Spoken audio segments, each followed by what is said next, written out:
I'm Joe Westnitzer, owner-operator of Papa Joe's Produce in Sheridan, Wyoming. I've been doing this year-round leafy greens for about 6 years now. It started after my mother passed away. She left me a small amount of money and I decided to put it into farming, trying to grow year-round produce for myself and for the community. I've been an avid vegetable gardener all of my life. My grandfather moved to Wyoming in about 1895. I was born in 1959, and by the time I was, 4 or 5 years old, I'd go out and help my grandfather in the family garden, which was about a city lot size garden that fed our family, his family, the neighbors, So I've been gardening for a long time, and when I decided I wanted to do something new in my life, I retired from a phone company job and with a little bit of money from my mom, put up this first greenhouse, and it's been going great guns ever since.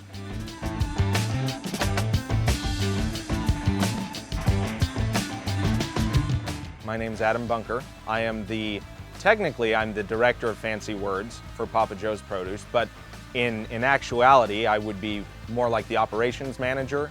So I'm here the most out of everyone, probably other than Joe himself, Papa Joe. And so I run the day-to-day operations though. I'm coming through, I'm checking out all our systems every day, making sure everything is growing properly, making sure our nutrients are mixed up, kind of running our daily schedule of, okay, we're gonna harvest today, we're gonna clean things tomorrow. So run the day-to-day operations is the short answer. Our main thing is leafy greens. That's what I'm surrounded by in here, of course. And so that's a lot of different lettuce varieties. We have 8 to 10 different varieties of lettuce we grow at any given time. That's also kale, Swiss chard, some things that we get a lot of multi-harvests off. And so those greens, because they really are best fresh, and we have a passion for supporting fresh local foods throughout the state. Those are available at the farmer's market. We go down there once a week. We also do quite a bit of retail through local grocery stores.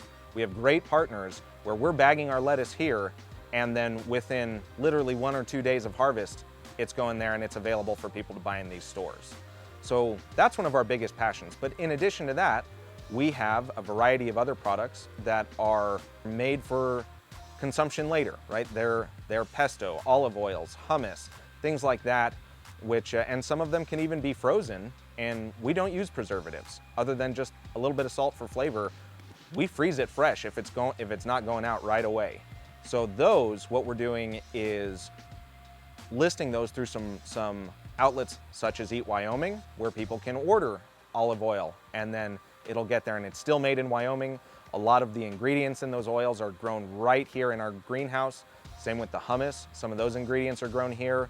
Same with, well, I mentioned the pesto. That's made with basil from right here. And those are products that folks can order either at the market, they can come find us directly, or they can look at what's available on Eat Wyoming. Some of it changes with inventory and seasonality, but we really like providing food to Wyoming. So our partnership with Eat Wyoming, what does that do? Why are we excited about it? It's, for us, Eat Wyoming is a nice to have partnership. It's another chance at expanding our market, getting our products out to a larger area than just here. The reason I say it's nice to have is because we're fortunate in Sheridan that we have a pretty good market right around us, within 30 minutes delivery, say, which is important for fresh produce.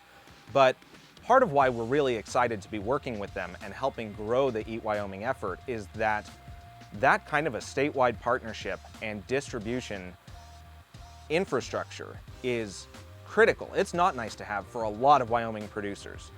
When we look at some of what our other partner producers do in the state, they may have to drive 2 hours to get the kind of customer base that we have here within 30 minutes. And so being able to plug into an effort like this is really critical to helping grow a lot of Wyoming's producers, where they truly can sell a viable quantity of their products without having to invest in the transportation infrastructure themselves. They can partner up, they can team up with that. And so we're excited to be part of that effort because it really does open up some doors for us that we wouldn't necessarily have without a lot more investment on our part, but it's really also looking at how do we grow local foods throughout Wyoming in general. That is a key piece of helping a lot of other producers grow. COVID showed us how vulnerable these large global or even regional distribution networks really are. It's great for trying to save money because you can connect with some kind of industrial farm operation in who knows where, using who knows what. Saves you a few pennies at the grocery store. But as soon as something bad happens, those networks get shut down and all of a sudden our grocery store here in Sheridan, Wyoming might be out of something. That's exactly what we saw with COVID. Grocery stores ran out. You know who still did have food? The farmers markets. The people who were growing things in their own backyards or on their little operations like us. We saw an immense growth in customers this time last year when COVID kicked off, because people went to the grocery stores, they couldn't find what they wanted, so they said, hey, I'll check out my local options. So those local options really provide resilience to a community to be able to keep feeding itself when these large global supply chains fail. There's room for them, don't get me wrong. It's all part of the solution for everything, but the more we have local food, the more communities can truly feed themselves. That's not a nice to have, that is a critical thing. We've seen what happens when the systems break, and if you can't feed yourselves, you can just be out of luck if you don't have local production. That's one of the reasons why Joe and I are so passionate and volunteer a lot of our time to supporting other producers and efforts like Eat Wyoming that are focused on growing local distribution systems, is because we want to empower communities to take back ownership of their food. They shouldn't be dependent on these distribution lines that are thousands of miles long. They should have ownership of what they're growing so that they can feed themselves no matter what happens. Take a breath and stay on track.